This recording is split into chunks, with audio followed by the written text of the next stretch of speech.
গণ অধিকার পরিষদের নেতা জনাব বাদল মেম্বারের স্মরণসভা গলাচিপা উপজেলার পাতাবুনিয়া বাজারে সন্ধ্যার পর অনুষ্ঠিত হয়েছে। আমরা সেই সমাবেশ শেষে 10:30টার দিকে আমরা আমাদের গলাচিপা শহরে আমরা ফিরব। সেই মুহূর্তে আমরা জানতে পারি যে এই গলাচিপা দশমিনা থেকে বিএনপির মনোনয়ন প্রত্যাশী নেতা জনাব হাসান মামুনের অনুসারীরা রাস্তায় গাছ ফেলে রামদা হাতে, হকিস্টিক হাতে, ইট, আপনার গুলতি এগুলো নিয়ে তারা আপনার রাস্তায় অবস্থান নিয়েছে যে আমাদের নেতাকর্মীদের উপরে হামলা করবে। আমাদের কিছু সাধারণ কর্মীরা পরিস্থিতি দেখার জন্য যাচ্ছিলেন।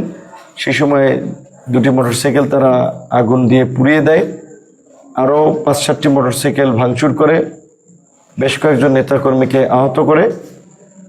এবং ইতিমধ্যেই আমরা খবর পাই যে আমাদের এই গলাচিপা দশমিনায় প্রায় 8 থেকে 10টা অফিস তারা ভাঙচুর করে, বিভিন্ন জায়গায় আমাদের ব্যানার, ফেস্টুন সেগুলো ভাঙচুর করে। এখানে জনাব হাসান মামুনের সাথে আমার কোনো রাজনৈতিক বা আদর্শিক মিলও নাই, দ্বন্দ্বও নাই, কারণ তিনি বিএনপির কেন্দ্রীয় নেতা, আমি একটা দলের সভাপতি।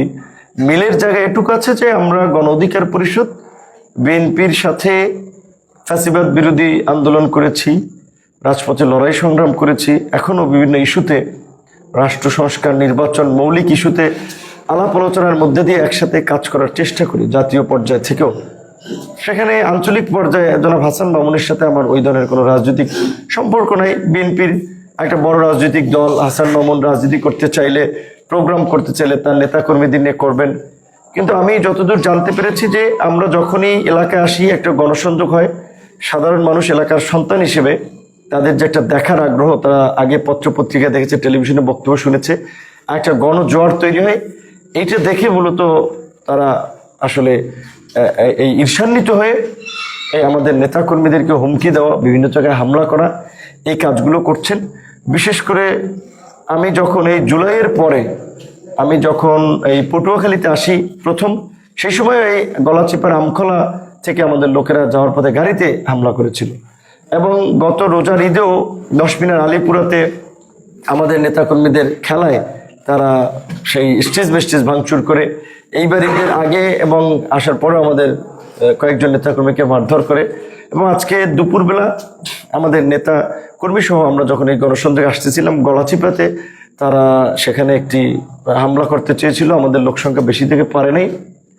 তো এখন একটা ঠুনকো অভিযোগ তুলে যে তারা আজকে এই পরিস্থিতি তৈরি করলো, এটা অত্যন্ত নিন্দনীয় ঘটনা, একটি অনাকাঙ্ক্ষিত ঘটনা। বিএনপির শীর্ষ নেতৃবৃন্দকে জানিয়েছি, দেখি তারা কি ব্যবস্থা নেয়।